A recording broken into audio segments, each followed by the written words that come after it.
Perkenalkan, nama saya Kristina Sunarti, nomor absen 9. Dan saya Sarini Lisma, nomor absen 17. Kami dari kelas 12 IPS SMA Katolik Yosudarso Batu akan membahas tentang teori konsentris.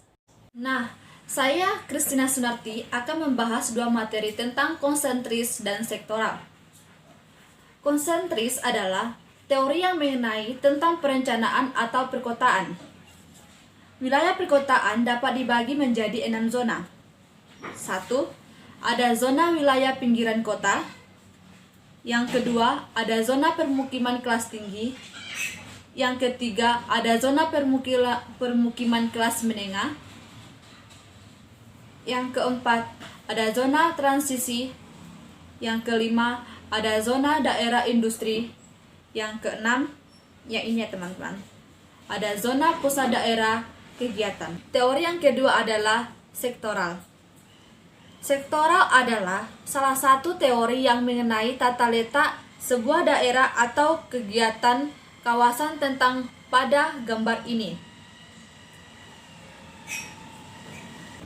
Nah, di sini ada 5 sektoral. Ini bisa dilihat ya teman-teman. Nah, sektoral pusat yang pertama itu yang ini ya teman-teman. Ini yang kecil. Nah, sektor pusat kegiatan bisnis yang di sini, yang terdiri dari bangunan-bangunan kantor dan lain-lainnya. Sektoral yang kedua bisa dilihat yang ini. Ini sektor kawasan industri, ringan dan perdagangan yang terdapat pabrik-pabrik kecil atau toko-toko kecil. Ini sama di sini. Sedangkan sektor yang ketiga, yang ini, itu sektor kaum buruh atau kaum murba. Ini sama ini.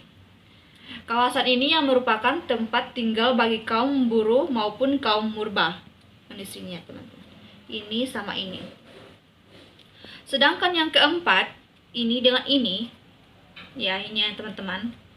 Itu sektor media wisma yang tempat tinggal bagi para kaum menengah. Nah ini ya, tempat tinggal para menengah. Sedangkan yang kelima, ini bisa dilihat ya teman-teman, ini. Itu sektor adiwisma, yaitu tempat tinggal bagi golongan atau kaum elit.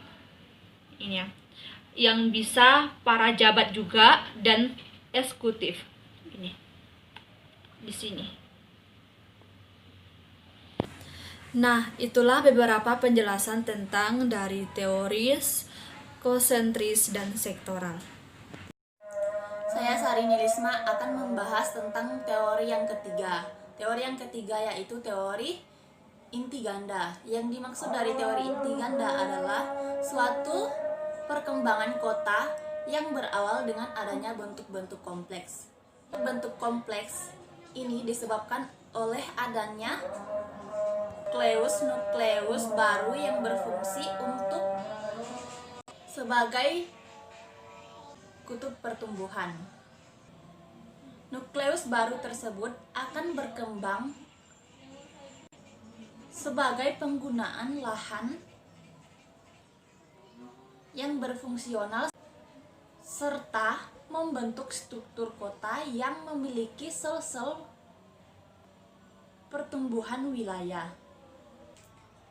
Berikut ini teori inti ganda dibagi menjadi 9 zona, yaitu yang pertama adalah daerah pusat kegiatan, yang kedua adalah grosir dan manufaktur, yang ketiga ini adalah daerah pemukiman kelas rendah, yang keempat adalah daerah pemukiman kelas menengah, yang kelima adalah pemukiman daerah yang tertinggi.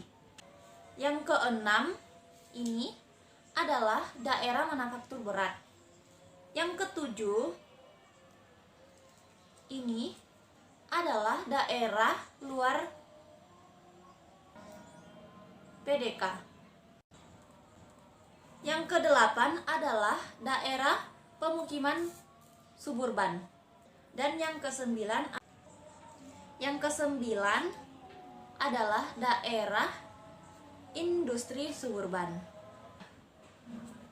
Jadi, teori inti ganda ini menunjukkan bahwa kota-kota modern memiliki bisnis dan daerah industri serta daerah dan pemukiman tersendiri. Nah, teman-teman, jadi alasan kami buat alat ini semoga kita dapat memahami tata letak wilayah dengan baik. Dan semoga alat ini bermanfaat untuk kita semua.